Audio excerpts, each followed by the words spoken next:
We'll guide you through how to link cards in Trello. If you find this helpful, don't forget to like and subscribe.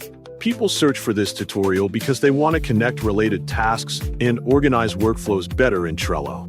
Linking cards helps track dependencies, improve navigation between tasks, and keep projects structured, making it easier to manage complex workflows and collaborate more efficiently.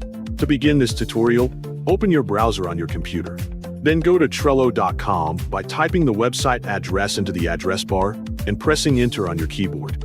After the website loads, open the board you want to use so you can manage your tasks in the correct workspace.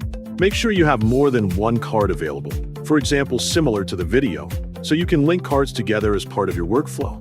Next, click on the card where you want to add a linked card to open its detailed view and access additional options. Inside the card, click the Add button to open more features that you can use to enhance the card. From the available options, select Attachment so you can add external or internal references to your card. You can link a card by pasting a card link directly or by choosing from recently viewed cards that appear in the list. For example, click the card in Recently Viewed that you want to link so it is automatically attached to your current card. Now you have successfully linked the selected card to your current card, and it will appear in the attachment section. To link the current card back to the other card, click the three dots icon below the attached card to open additional options related to that attachment. Then select Link Attachments to create a two-way connection between both cards.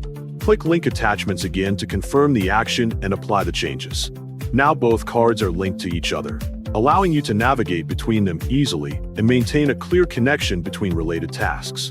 This is useful for organizing workflows that involve multiple steps or dependencies. To make sure everything is working correctly, click on the card that you have linked to open it. Inside that card, check the attachment section. Now you can see that the second card is also linked to the first card, confirming that the connection has been successfully created. If needed, repeat the same steps to add another linked card.